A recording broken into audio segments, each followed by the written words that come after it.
commentaires.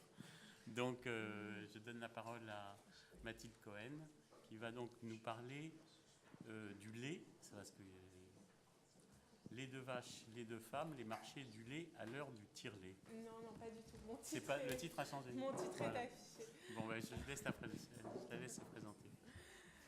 Bonjour, donc, d'ailleurs, donc, le titre de cette intervention est « Le lait humain est-il un aliment comme les autres ?» ce qui peut sembler éminemment paradoxal, car tout un chacun sait bien que le lait humain est la nourriture première de l'homme, l'aliment par excellence.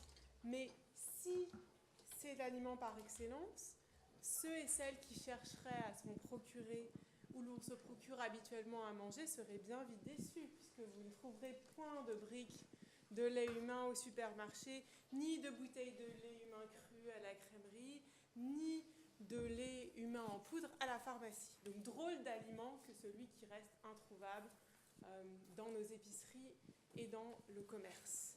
Mais alors même que cet aliment est introuvable comme aliment, le lait humain est en passe de redevenir aujourd'hui un aliment de référence. Non seulement pour les nourrissons, mais aussi pour les adultes. Donc on est en plein dans une phase de renouveau de l'idéologie maternaliste de l'allaitement, qui est célébrée pour ses multiples vertus. Et ce qu'on appelle en France les lactariums, c'est-à-dire les banques de lait humain, on le vend en poupe. Donc ne serait-ce qu'en Île-de-France, par exemple, on distribue environ 6000 litres de lait humain par an. Mais l'engouement donc pour le lait humain est tel qu'en réalité les lactariums souffrent d'un déficit constant et que du coup s'est développé un réseau d'échange de lait humain underground, peer-to-peer, de pair à pair, par le biais de plateformes Facebook comme Human Milk for Human Babies, mais aussi d'un tas d'autres sites web qui mettent directement en lien des femmes allaitantes qui proposent leur lait au don ou à la vente à des familles ou des personnes souhaitant s'en procurer. Donc en réalité, un véritable marché du lait humain s'est développé, ou même, comme je vous l'expliquerai, plusieurs types de marchés du lait humain. Donc ce qui m'intéresse particulièrement, c'est le fait que nous sommes vraiment à un moment charnière où le lait humain est en passe de redevenir, au sens forme du terme, une nourriture, tout en demeurant une marchandise contestée, puisque juridiquement, en tout cas en France, le commerce du lait humain est probablement illégal. Donc je vais commencer par parler des différentes façons dont historiquement on a conçu le lait humain, avant de présenter très vite la situation juridique du lait humain en France aujourd'hui. Donc d'abord, qu'est-ce que le lait humain ?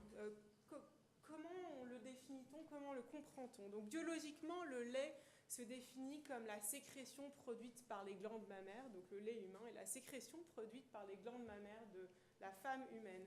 Mais au-delà de cette définition biologique, à travers les âges, on a pu concevoir le lait humain de façon différente et souvent ces façons se sont superposées. Donc bien évidemment, le lait est un aliment. Le lait humain est un aliment dans la mesure où on appelle aliment tout ce qu'on ingère et qui peut être assimilé par l'organisme pour répondre à des besoins énergétiques. Et pour les petits humains, le lait humain, c'est l'aliment primordial, l'aliment par excellence, qui est un aliment complet qui leur fournit tous les nutriments dont ils ont besoin et qui, même en aliment exclusif, permet une diversification. Donc c'est une image que vous avez déjà vue aujourd'hui. Mais on peut concevoir le corps de la femme comme un terroir. Donc, en fonction de l'environnement dans lequel se trouve la femme, de son alimentation, de son mode de vie, le lait aura une composition et un goût et une texture différentes.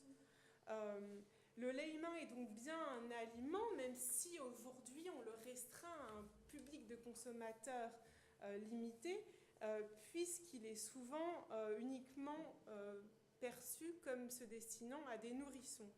Or, on fait face à un renouveau d'une consommation adulte. Donc, on a des livres ou des blogs qui proposent des recettes au lait humain. Par exemple, les flans sont particulièrement prisés. La consommation de lait humain est aussi très à la mode chez certains athlètes, puisqu'il est censé favoriser la récupération après l'effort.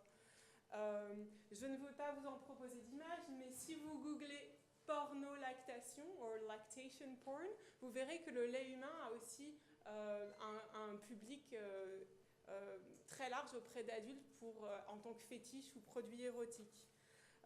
Mais le lait humain se trouve aussi sous forme transformée. Donc, par exemple, à Londres, il y a quelques années, un glacier s'était mis à vendre de la glace faite au lait humain qu'il appelait Baby Gaga. Ou une artiste à New York, il y a quelques années aussi, s'est mise à fabriquer du fromage au lait humain qu'elle proposait à la consommation. Donc, bref, le lait est bien un aliment. Mais le lait est aussi un médicament. Le terme de galactothérapie existe depuis longtemps pour désigner le soin par le lait et qui est documenté dans la pharmacopée égyptienne, grecque, romaine. Et le lait humain, dès l'Antiquité, donc, était prisé pour ses vertus thérapeutiques, notamment pour soigner des infections oculaires, mais aussi des problèmes de fertilité, des rhumatismes. Et aujourd'hui aussi, on est en train d'expérimenter des thérapies à base de lait humain, notamment pour soigner certains cancers, et dans le cadre des recherches en maladies régénératives, puisque le lait humain est un des seuls tissus humains qui contient des cellules souches. Donc ce qui est fascinant, c'est que la science justifie de plus en plus ces usages anciens du lait humain comme médicament, et on sait aujourd'hui que probablement, pendant des millénaires, le lait humain était l'antibiotique le plus puissant qui était à la disposition des sociétés humaines. Donc il n'est pas étonnant qu'il ait connu cet usage.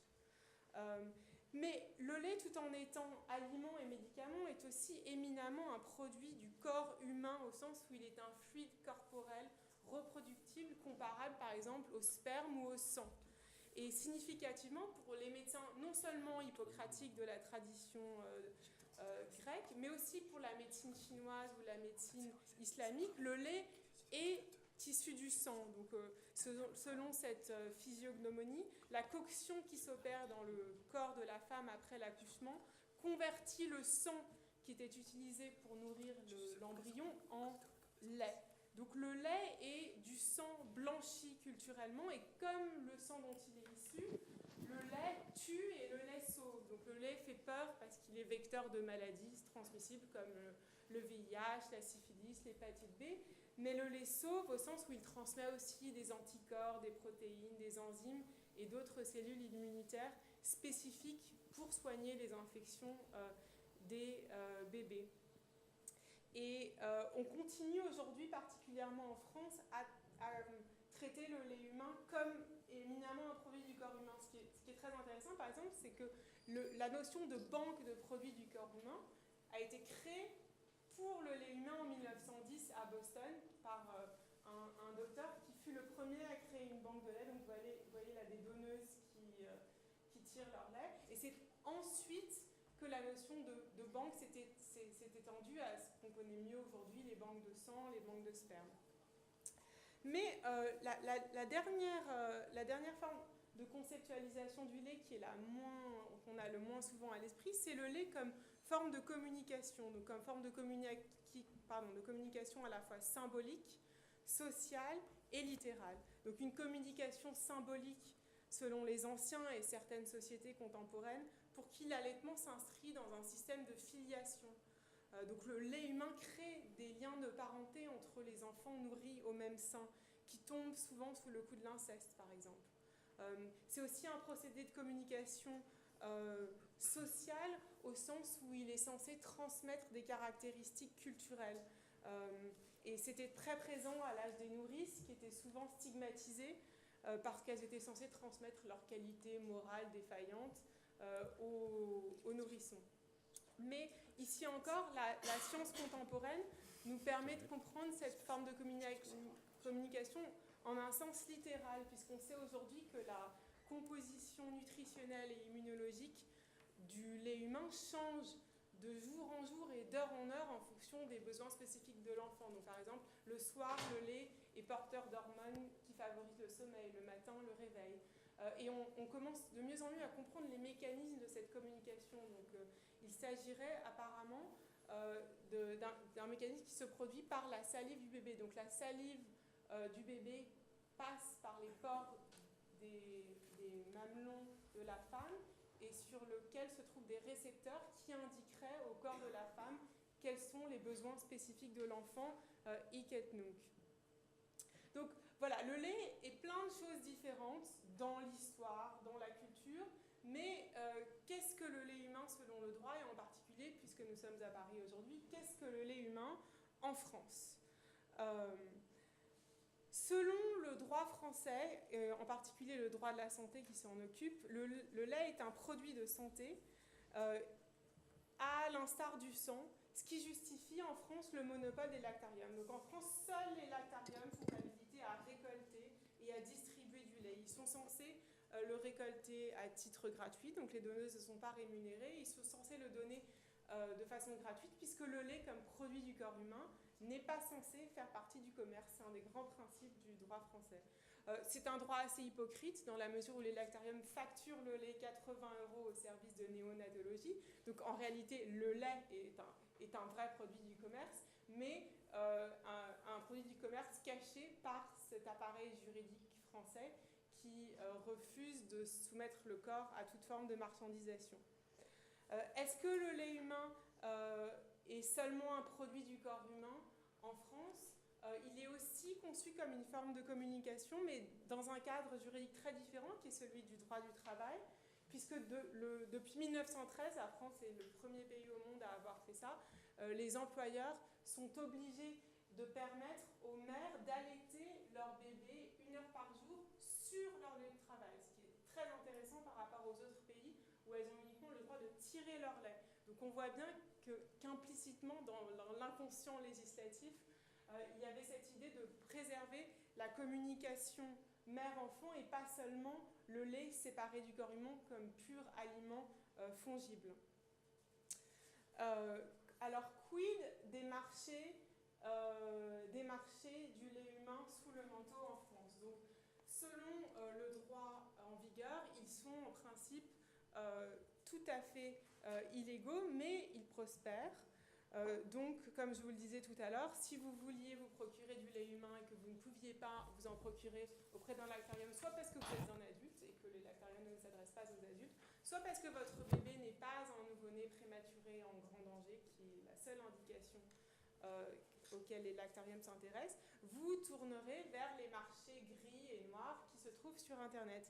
Et là, ce qui est très intéressant, c'est que ces marchés alternatifs ont une conception beaucoup plus large du lait humain, qui n'est pas seulement vu comme un produit du corps humain ou comme un médicament, mais aussi vraiment comme un aliment, et qui reprennent à leur compte toute la rhétorique des circuits alimentaires dits naturels, bio, alternatifs. Donc, par exemple, comme cette image vous le montre, le lait est présenté comme une petite production artisanale, comme un œuf de votre voisin, ou comme les légumes que vous cuisineriez chez vous. Et c'est véritablement un produit de niche. Donc, par exemple, si vous pouvez regarder des annonces de donneuses, et les donneuses, en général, expliquent qu'elles ont fait des bilans sanguins, qu'elles sont en bonne santé, etc. Mais elles disent toutes sortes de choses sur leur régime. Donc, par exemple, cette donneuse ici précise qu'elle mène un régime végétarien sain. Donc, de même que vous pouvez acheter désormais du lait de vache nourri à l'herbe, vous pouvez aussi acheter du lait humain nourri à l'herbe, ou du lait humain bio, ou du lait humain vegan ou végétarien, etc. Donc, pour conclure, quel est le futur du lait humain ? Deux startups en Californie se sont mises à récolter du lait humain à grande échelle et à le lyophiliser et à le vendre avec l'idée qu'il viendra un jour où, côte à côte, sur ces étagères de supermarché, on pourra avoir du lait humain et du lait de vache. Et pour ce faire, il faut complètement reconceptualiser notre façon de comprendre la maternité et la post-maternité et la façon dont les femmes gèrent leur allaitement. Parce que si on veut obtenir suffisamment de lait à une échelle nationale comme les États-Unis pour pouvoir avoir un véritable marché, il faut une surproduction laitière humaine. Alors comment surproduction. Les cyniques diront on va importer du lait de pays où les femmes n'ont pas trop d'autres choix, ce qui apparemment commence à se faire. Ou alors, il va falloir se mettre à développer toutes sortes de dispositifs sociaux pour inciter, encourager les femmes à surproduire du lait et à bien vouloir s'en délester ou le vendre. Ce dont je serais ravie de parler plus longuement durant les questions. Voilà, merci.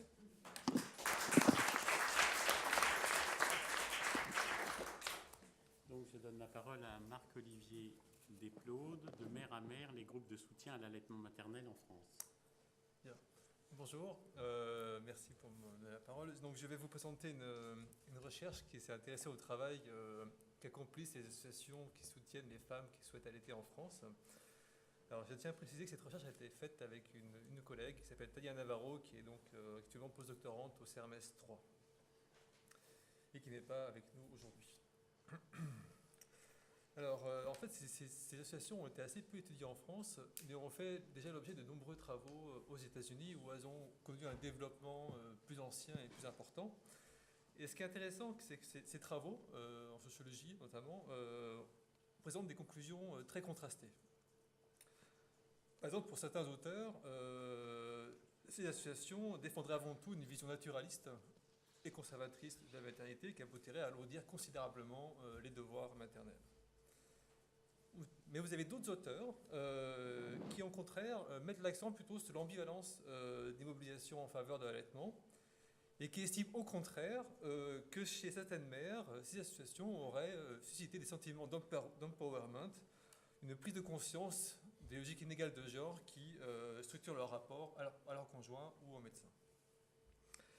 Donc cette communication va s'inscrire plutôt dans la continuité de ce deuxième ensemble de travaux, en proposant d'examiner en quoi des associations qui défendent une conception naturaliste et maternaliste, des questions naturalistes des femmes et de la maternité, peuvent également constituer des lieux où se revendiquer de nouveaux espaces d'action pour les femmes, où seront mises en cause de manière limitée mais effective certaines dimensions des rapports de genre. L'idée, en gros, c'est dans la continuité de certains travaux sur les mouvements de femmes ou sur le mouvement féministe actuel, c'est de défendre une approche des mouvements de femmes qui soit sensible à leur complexité ou à leur ambivalence. Donc ce travail s'appuie sur une recherche qui a été menée principalement en 2015 sur la base de données donc à la fois par entretien ethnographique et documentaire recueillis auprès de plusieurs associations de soutien à l'allaitement maternel. Alors, premier point, donc, je pense qu'il est important de donner quelques éléments de cadrage sur ces associations. Donc, ce qui est important de savoir, c'est que le paysage de ces associations de soutien à l'allaitement est dominé en France par une association qui s'appelle la Laitche League. La Laitche League France, qui est la branche française de la Laitche League internationale, une association qui a été fondée aux États-Unis il y a un peu plus de 50 ans, et qui est principalement structurée autour de l'organisation de groupes d'entraide entre mères. Dans le cas de la France, cette association a commencé à s'implanter en région parisienne à partir du milieu des années 70 et s'est ensuite développée dans le reste de la France. Vous avez également d'autres associations qui ont été créées très souvent au début des années 80 ou après, qui ont généralement une base principalement ou exclusivement locale, à l'exception d'une autre association qui s'appelle Solidarilait, qui a été fondée par des pédiatres en 1981, des pédiatres femmes, et qui a également constitué un réseau de groupes de mères à l'échelle nationale. Aujourd'hui, toutes ces associations sont regroupées dans une même, sous le chapeau d'une organisation qui s'appelle la COFAM, qui est la Coordination française pour l'allaitement maternel. Alors, je ne vais pas rentrer dans les détails des caractéristiques des personnes qui sont engagées dans cette situation, mais pour le dire vite, ce sont principalement quasi exclusivement des femmes, très majoritairement issues des classes moyennes supérieures. Et malgré cela, les ressources financières de ces associations sont souvent très modestes. Alors, autre élément important à avoir en tête, c'est que jusqu'à une période récente, il faut savoir que la question de l'allaitement maternel a très rarement constitué un sujet clivant en France. Alors, je vais aller assez vite, je ne vais pas rentrer dans les détails de cette histoire, mais disons que de la fin du 19e siècle jusqu'aux années 60, aussi bien les pouvoirs publics que les médecins ou que les organisations féministes ont défendu l'allaitement au sein, parfois de manière assez injonctive. Ensuite, à partir donc de la fin des années 60, ces mêmes acteurs ont considéré que le lait industriel était devenu une alternative acceptable à l'allaitement au sein et ont défendu l'idée qu'il revenait aux femmes de choisir elles-mêmes le mode d'alimentation de leur enfant. Et en gros, cette position a perduré encore assez longtemps. Et c'est à partir des années 2000 que l'apparition d'événements visant à populariser la cause de l'allaitement maternel, comme par exemple l'organisation de grandes tétées collectives dans des espaces publics, a commencé à susciter des débats dans les médias. Alors ces débats ont culminé en 2010 avec la publication d'un pamphlet d'Elisabeth Badinter, donc, qui s'intitulait « Le conflit, la femme et la mère ». Et pour résumer un peu vite ces débats, d'une part, les adversaires des partisans de l'allaitement maternel leur reprochaient leur intransigeance, leur prosélytisme, et les accusaient de promouvoir une vision dépassée de la maternité, de la place des femmes dans la société. D'autre part, les associations pro-allaitement, tout en assumant clairement une position naturaliste et maternaliste, selon laquelle les soins aux enfants doivent incomber plus particulièrement aux mères, réfutent totalement les accusations de prosélytisme ou de conservatisme qui leur sont adressées. Elles estiment au contraire que la pratique de l'allaitement contribue, elle aussi, à l'émancipation des femmes. Autrement dit, pour ces associations, promouvoir l'allaitement, c'est aussi promouvoir, d'une certaine manière, la cause des femmes. Donc, pour résumer, la cause de l'allaitement se caractérise par son ambiguïté apparente, vue comme réactionnaire par les uns, vue comme progressiste, voire féministe pour les autres. Et donc, il nous a semblé que pour clarifier les termes de ce débat, il fallait voir de plus près, examiner le travail qu'accomplissent ces associations. Donc, c'est ce que nous avons fait, donc, nous intéressant tout d'abord au groupe de mères qu'organisent ces associations. Puisque la principale activité de l'association consiste à apporter un soutien aux mères qui allaitent ou qui souhaitent allaiter. Alors, lorsque ces premières associations se sont constituées en France, au tournant des années 70-80, ce soutien se faisait de deux manières. Il y avait un soutien d'abord collectif, à travers l'organisation de réunions de mères en face à face, et l'autre qui était plus individuel, notamment sous la forme de permanence ou de soutien téléphonique. Alors aujourd'hui, ces deux formes de soutien existent toujours aujourd'hui, mais se sont diversifiées avec le développement des techniques, avec le développement d'Internet, puisque maintenant il y a aussi des listes de discussions sur Internet, des pages Facebook, qui constituent aussi des lieux d'échange entre mères. Donc nous sommes intéressés aux réunions qu'organisent ces associations.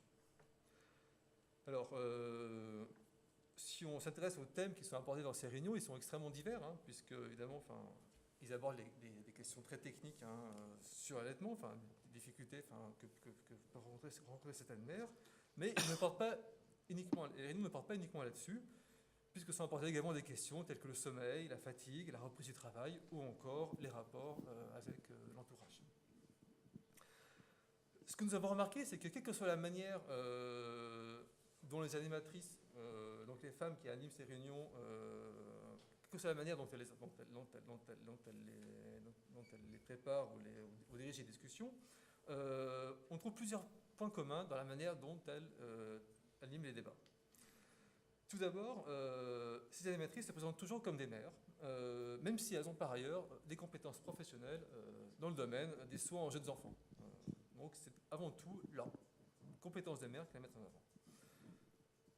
Le second point, c'est qu'elles encouragent toujours les mères à s'exprimer le plus possible sur les sujets de leur choix, autrement dit, à donc plutôt une position de retrait, d'effacement par rapport aux mères qui sont surtout invitées avant tout à s'exprimer. Et enfin, en troisième lieu, elle se caractérise par le refus d'une posture trop explicitement prescriptive et rappelle régulièrement au début de réunion qu'elles ne sont pas là pour donner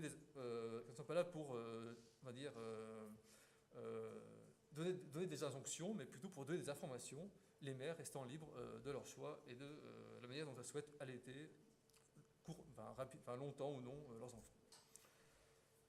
Tout ça nous amène à dire que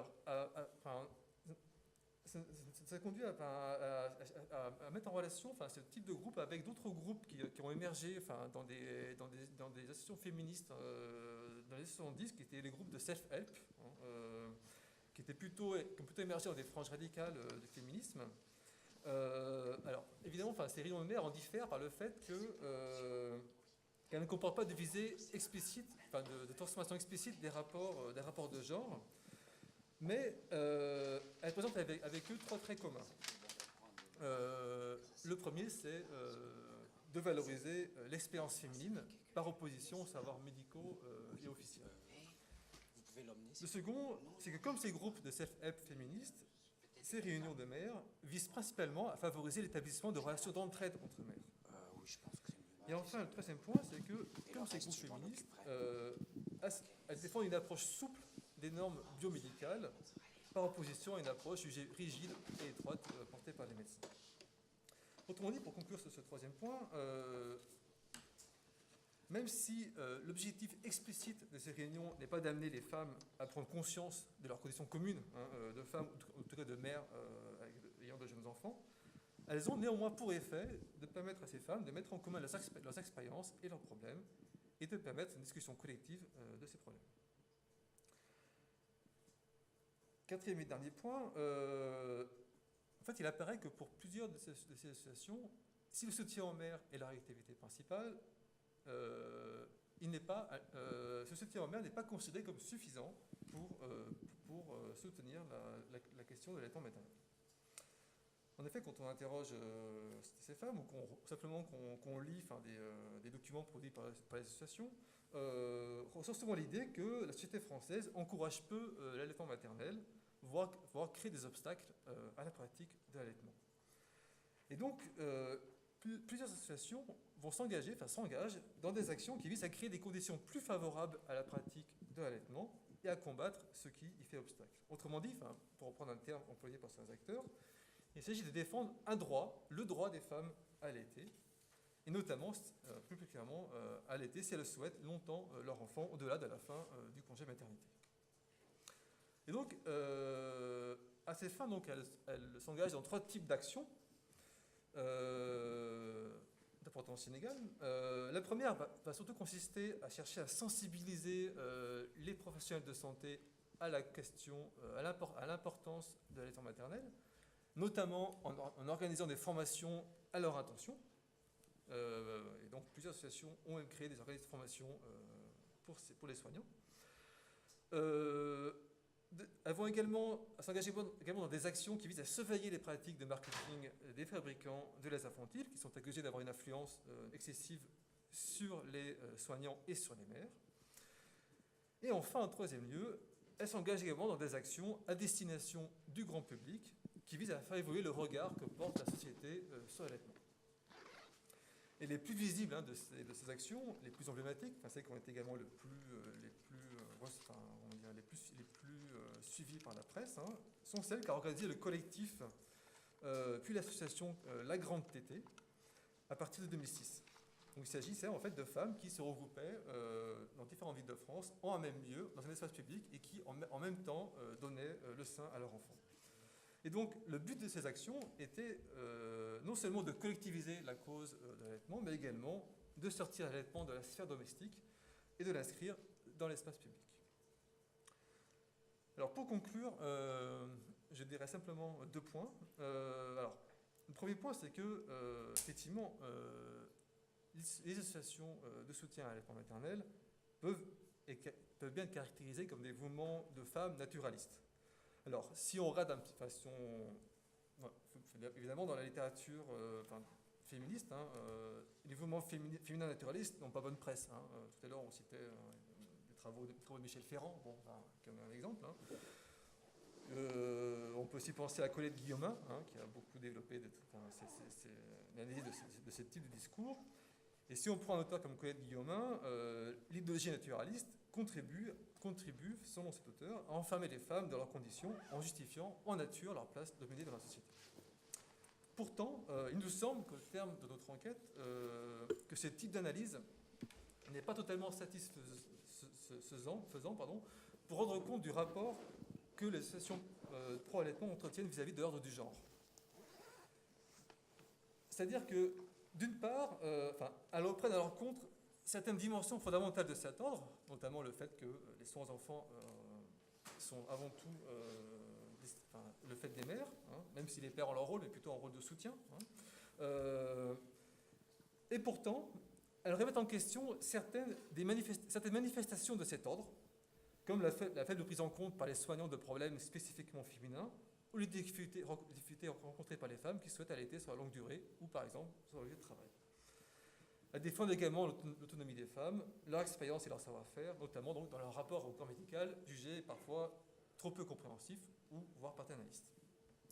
Autrement dit, pour le reformuler, je dirais que si subjectivement les responsables de ces associations contestent rarement l'ordre du genre, elles s'attaquent objectivement à certaines de ces manifestations et contribuent d'une certaine manière, limitée mais effective, à bousculer, à faire évoluer cet ordre. Voilà. Je vous remercie.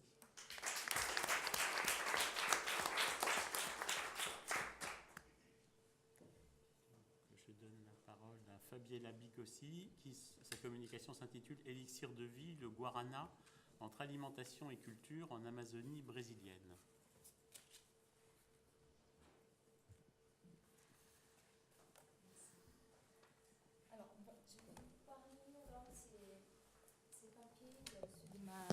C'est une partie de ma thèse de doctorat qui a traité de la construction d'une culture de la longévité dans 2 villes brésiliennes, à Maués et à Veranópolis, où un des indicateurs les plus importants pour cette construction d'une culture de la longévité, c'était alors la question de l'alimentation. Alors vieillir est une constante biologique. Les processus de vieillissement, dans ses aspects biologiques, sociaux et politiques, il est de plus en plus mis en évidence par une reconfiguration contemporaine alors de la pyramide des âges, qui nous met en face à cette augmentation accélérée de la population qui dépasse les 65 ans.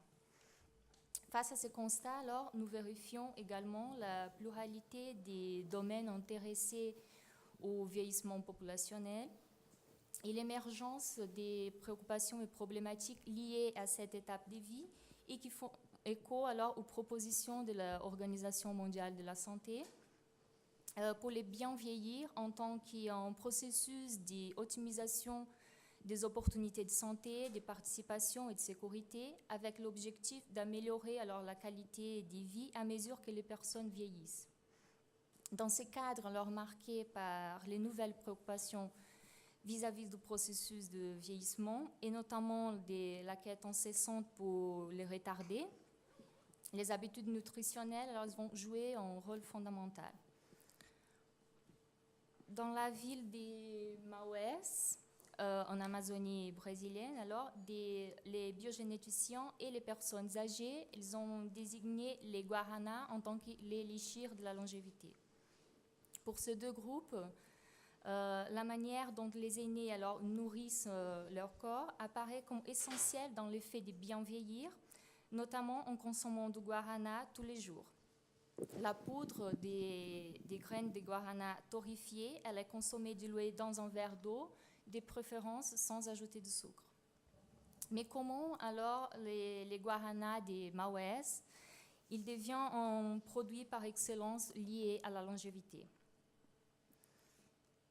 Maués, elle fait partie des villes brésiliennes comptant la plus grande proportion de personnes âgées. Et elle est également la seule ville de la région nord du pays qui connaît ces cas de figure. À partir alors des données de l'Institut brésilien de géographie et de statistiques, des chercheurs du domaine, surtout de la biomédecine, du Brésil, de l'Espagne et plus récemment du Japon, ils ont entrepris une recherche pour comprendre alors pourquoi Maués fait partie des villes brésiliennes caractérisées alors pour l'importante longévité de leur population. Ça veut dire le grand nombre de personnes qui dépassent les 75 ans. Mentionnant alors les propriétés stimulantes et antioxydantes du guarana, ainsi que d'autres bénéfices que peut apporter la consommation de ces produits, les chercheurs ils mettent aussi en relation à la consommation du guarana et de la longévité. Pour autant, cette dernière est aussi associée à l'éthos d'une vie en forêt, à un mode de vie dans lequel les principales ressources nutritionnelles elles sont produites aussi localement, donnant ainsi lieu à une alimentation peu variée, mais comptant cependant avec une consommation quotidienne de poissons, de fruits et de légumes. Entre 2009 et 2012, j'ai mené une étude ethnographique à Maouès qui m'a permis de recueillir des données à partir d'observations participantes et d'entretiens réalisés avec les personnes âgées de la communauté, les représentants du pouvoir public municipal et des chercheurs en biomédecine. Dans ce contexte, dans ces courts espaces de temps, s'opère aussi un remarquable processus d'augmentation de la consommation de guarana et également un processus d'ancrage d'un produit local à l'industrialisation massive du guarana en tant qu'un produit promoteur de la longévité. Et ainsi d'une consommation familiale caractérisée alors par les partages et la reconnaissance des traditions issues de la culture indigène, il devient un article qui éprouve un fort intérêt commercial et produit alors en échelle industrielle, soutenu par la légitimité alors de cette science biomédicale qui va attester les avantages de la consommation quotidienne de guarana pour la santé en raison surtout de ses antioxydants. Dès les premières études alors qui ont relevé que les guaranas de Maouès il était de qualité apparemment supérieure, mesurés selon les guaranalistes, comme ils s'intitulent les producteurs de guarana, par les taux élevés des caféines. On dirait les guaranas Maouès, il a 6% de caféine et ce qu'il a produit dans d'autres endroits au Brésil, dans le monde, il y a 2,5.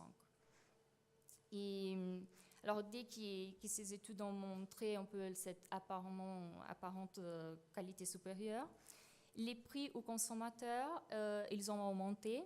En 2009, lors de mon premier travail de terrain, les kilos de guarana, ils coûtaient à peu près 20 réals, ça veut dire 6 €. L'année suivante, il coûtait déjà 60 réals, il a passé à 17 €.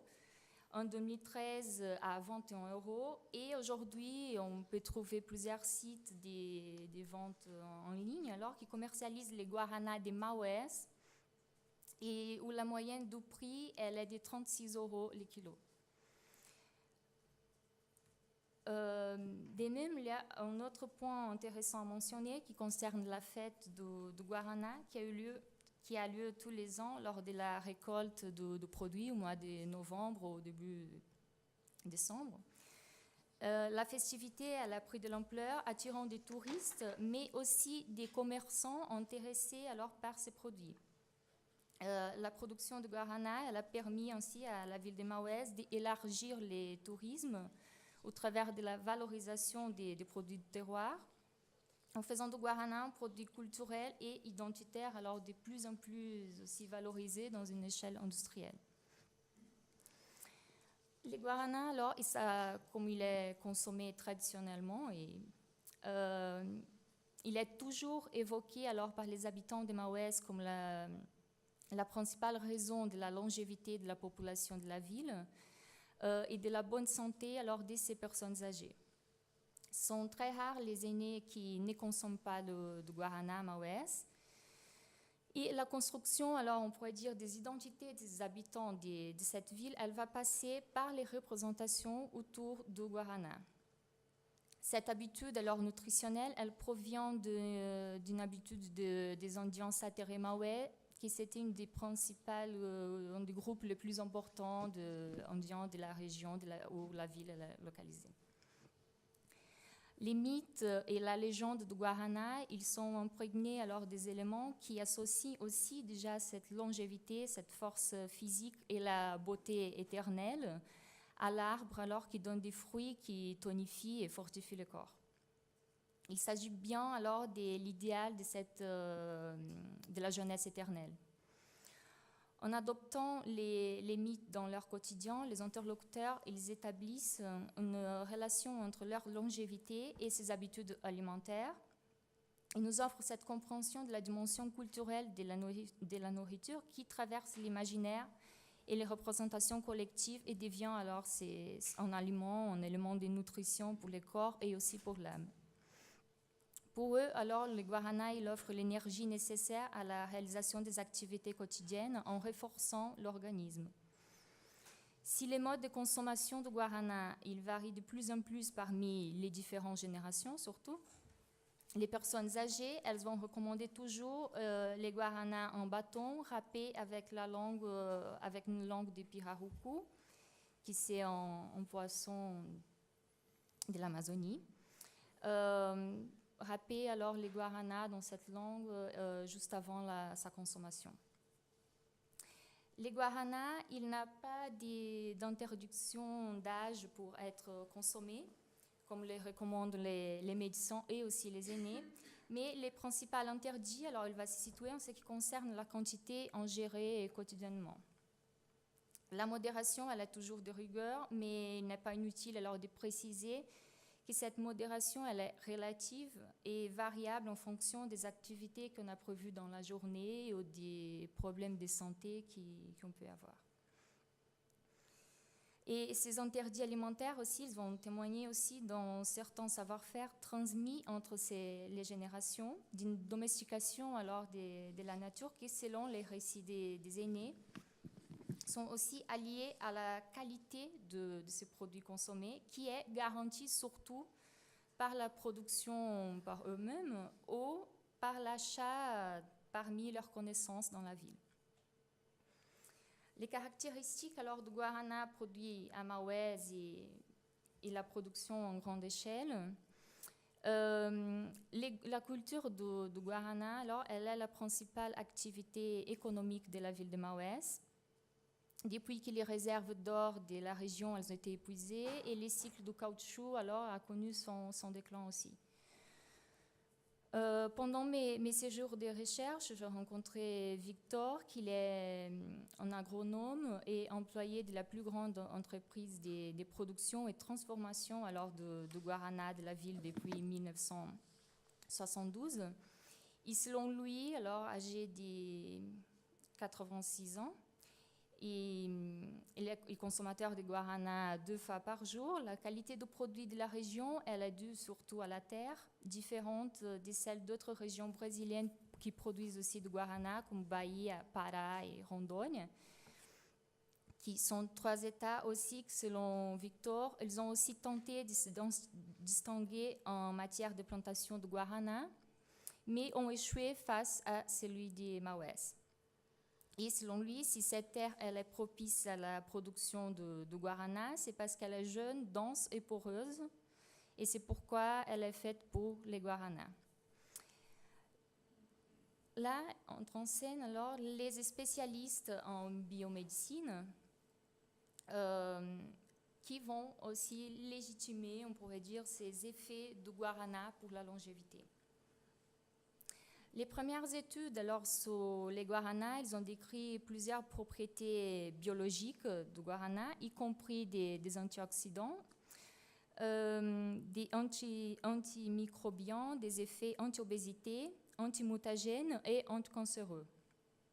Les recherches elles ont également montré que les guaranas améliorent la mémoire et a un effet antidépresseur, ça c'est cité aussi par les personnes âgées qui le consomment. Anti-fatigue et énergétique, comme on a déjà vu. D'autre part, les études ils ont montré aussi qu'il y a une faible toxicité avec l'ingestion de guarana.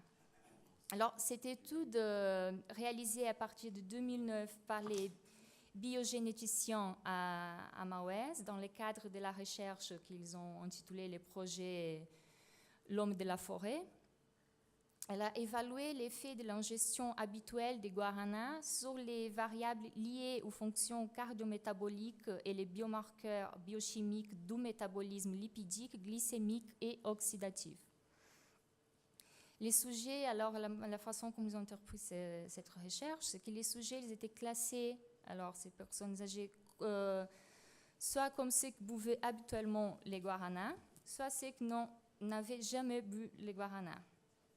Et en se basant alors sur leur consommation autodéclarée de ces produits. Ces chercheurs, ils ont pu constater alors que la prévalence de l'hypertension, de l'obésité et du syndrome métabolique dans les groupes qui buvaient habituellement les guaranas, elle était inférieure à la prévalence trouvée dans l'autre groupe.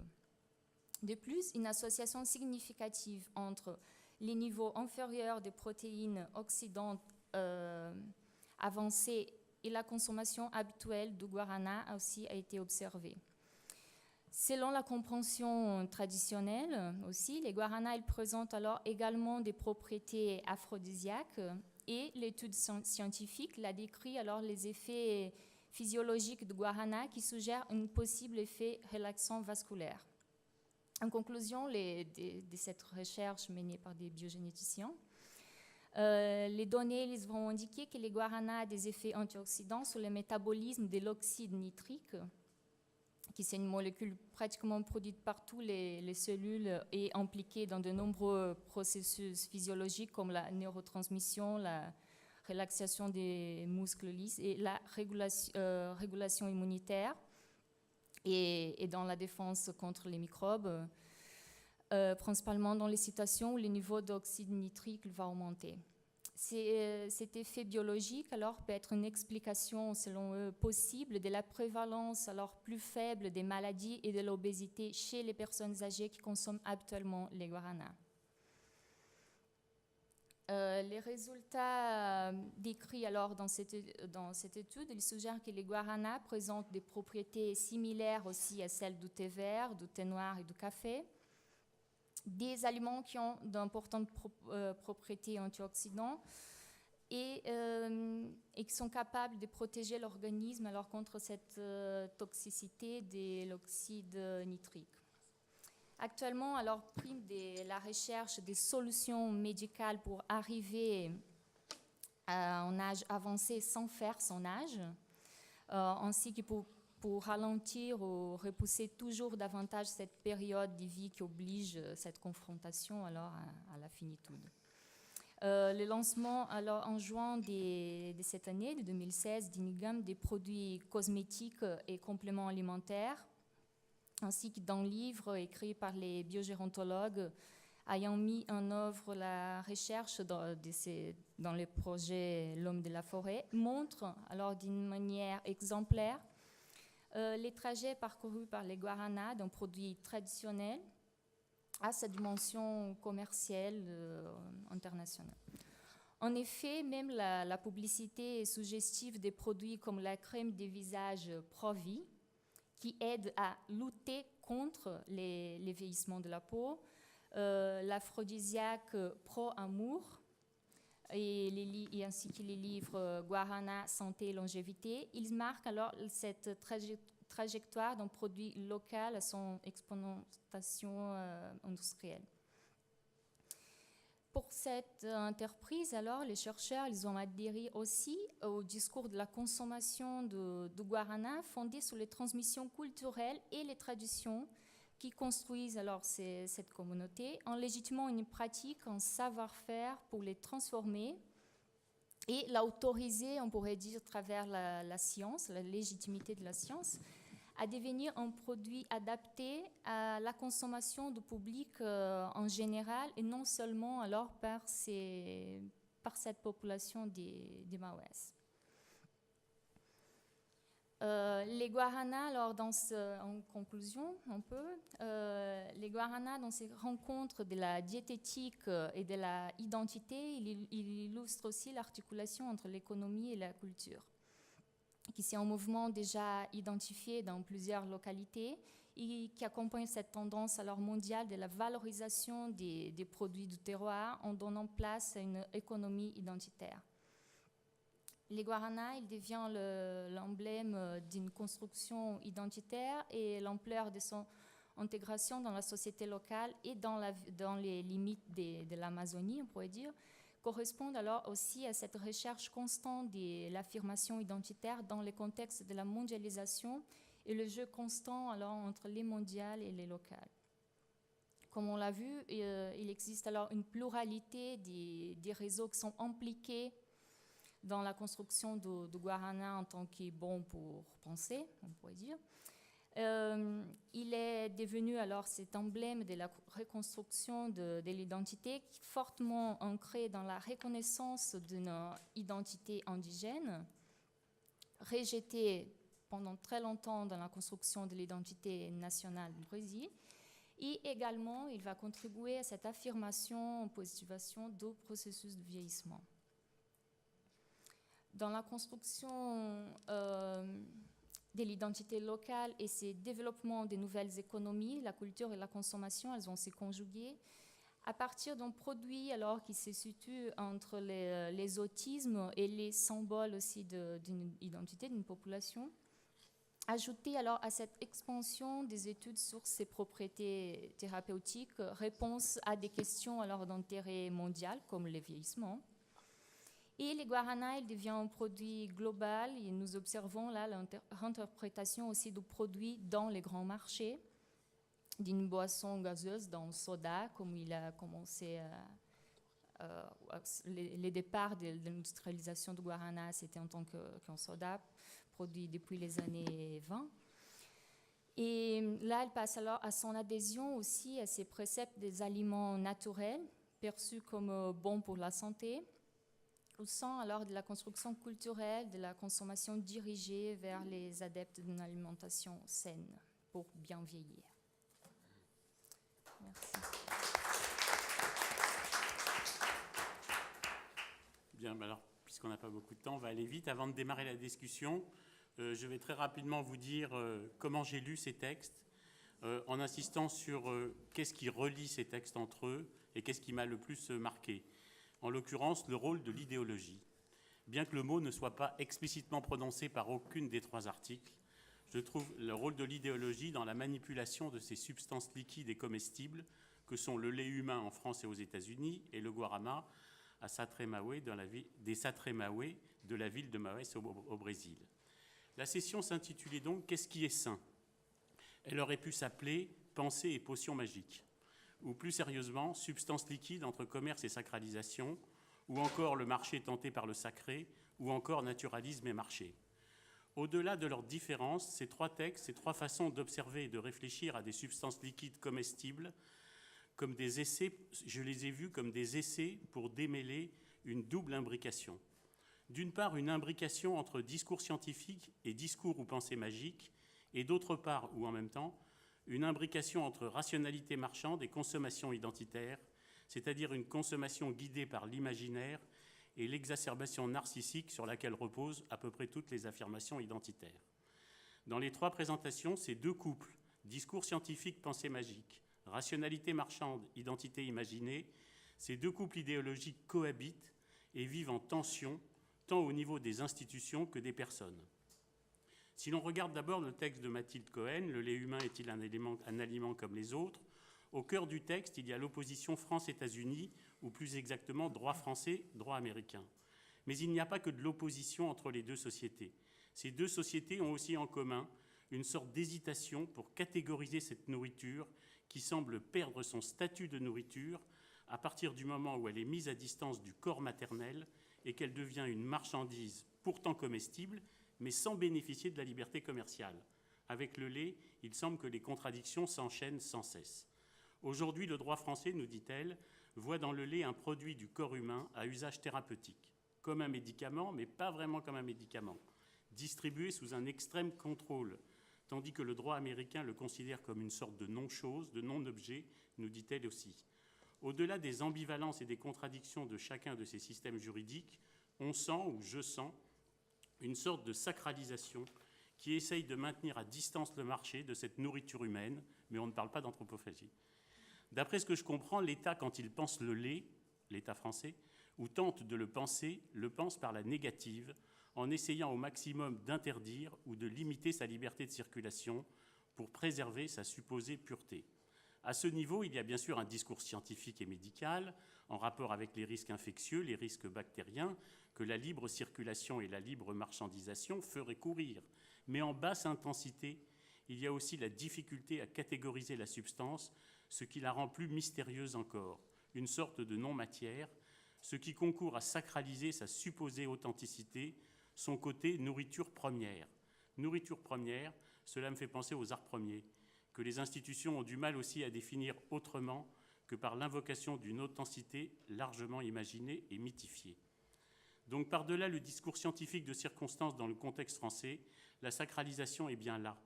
Mais les choses se compliquent puisque le lait maternel n'est pas non plus sacralisé comme peut l'être une nourriture, puisqu'aucune des deux sociétés françaises ou américaines ne le voit comme un aliment comme un autre.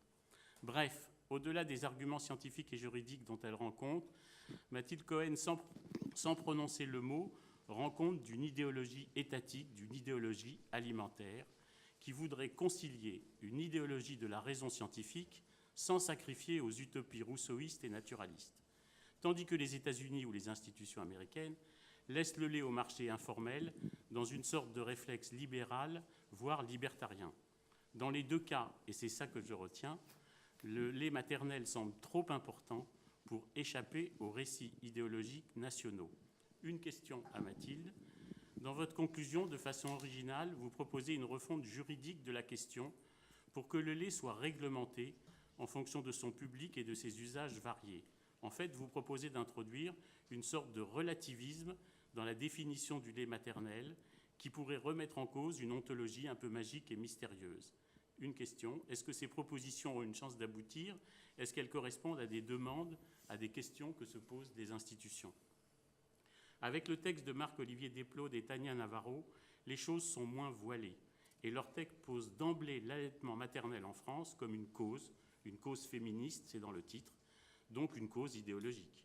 Mais dans la fresque historique de l'allaitement qu'il nous propose, il s'agit de la chronique d'un affrontement qui s'opère non par confrontation directe, mais par le biais des générations qui se succèdent. Sans remonter plus haut dans le temps des nourrices qui a duré plusieurs siècles, et c'est très bien fait dans votre texte, le délaissement de l'allaitement qui s'étale en gros de 1945 au milieu des années 70 est autant idéologique que le retour vers l'allaitement maternel qui peut devenir aujourd'hui une sorte de prescription morale ou politique, une manifestation du politically correctness qui semble imprégner de plus en plus les relations sociales et l'espace public. Ce qui est décrit, ce que vous décrivez à travers l'allaitement, est une véritable bataille idéologique, une bataille assez violente, peut-être pas autant que le mariage pour tous, mais à peu près, chacun pouvant se revendiquer d'un féminisme générationnel, comme si les tenants ou militants actuels de l'allaitement maternel ne voulaient pas laisser à celles qui l'ont dénigré l'arme idéologique du drapeau féministe. L'abandon de l'allaitement a été vécu dans les années 60-70 comme une forme d'émancipation, tandis que pour celles qui l'ont de nouveau adopté, aujourd'hui, il est devenu une sorte d'empowerment maternel. Chacun des camps pouvant mettre en avant un discours scientifique adapté qui a permis hier de relativiser le rôle maternel et qui permet aujourd'hui de légitimer une forme de maternocentrisme. Une question, vous parlez très peu des pères, sauf erreur. On a l'impression qu'ils ne sont plus là.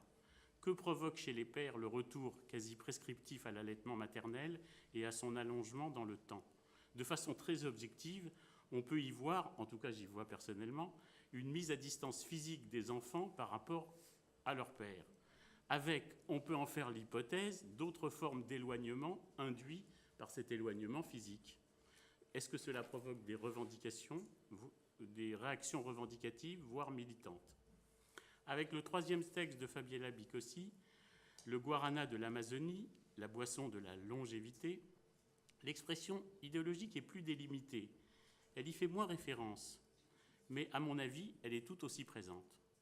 J'ai associé le texte au livre de Jean et John Komaroff, sorti il y a quelques années, Ethnicity.inc, Inc. c'est comme SA, Société Anonyme, qui décrit comment certains groupes autochtones dans l'Afrique du Sud post-apartheid se réinventent une identité collective et économique en commercialisant un produit qu'ils ont l'habitude de cultiver et de consommer, comme par exemple le fruit de certains cactus dont les dérivés peuvent être utilisés comme coupe-faim et que l'industrie pharmaceutique transforme en médicaments utilisés dans les régimes alimentaires. Le processus qu'ils décrivent, John et John Komaroff, se rattache lui aussi, comme Fabiella, à une industrialisation de la tradition qui va de pair avec une réinvention de celle-ci. Pour le guarana, il s'agit d'un processus long, dès le début des années 20, nous dit-elle, avec la fabrication d'une boisson gazeuse, mais aujourd'hui, il prend bien sûr un nouvel essor à la faveur d'un phénomène mondial ou global que l'on peut qualifier d'économie de l'identité. Qu'est-ce que l'économie de l'identité ? Cela serait une économie qui repose sur la marchandisation des idées, des émotions, des cultures, en particulier des cultures locales, qui ainsi se réinventent sans cesse tout en revendiquant une continuité. C'est assez paradoxal, une continuité qui est supposée représenter la valeur forte de ces marchandises. C'est ce qui est décrit dans son texte avec le guarana, et en particulier avec l'arrivée des biogérontologues et le récit qui se forge sur l'élixir de vie. Les expressions idéologiques se situent dans ce cas dans l'affirmation d'une identité de ville, si j'ai bien compris, et la reconfiguration du groupe des Satré-Maoué. Une question: comment l'essor économique du guarana modifie la stratification sociale des Satré-Maoué? J'imagine que tout le monde ne s'enrichit pas de la même façon. Est-ce qu'il se crée une sorte de bourgeoisie Satré-Maoué à la faveur de cette industrie? Est-ce que les villageois peuvent encore acheter du guarana bien que le prix ait augmenté à cause de l'exportation? Et au niveau de la ville de Moès, est-ce que le pouvoir politique est affecté par l'essor du guarana? Le maire est-il en relation avec cette industrie? Pour conclure et laisser la parole à la salle, je dirais que ces trois présentations nous apprennent donc que ces substances liquides comestibles sont aussi des substances à haute valeur symbolique ajoutée. L'un fait référence à l'origine, les premiers âges de la vie, le deuxième est supposé éloigné de la mort. Donc on est vraiment sur du lourd symbolique.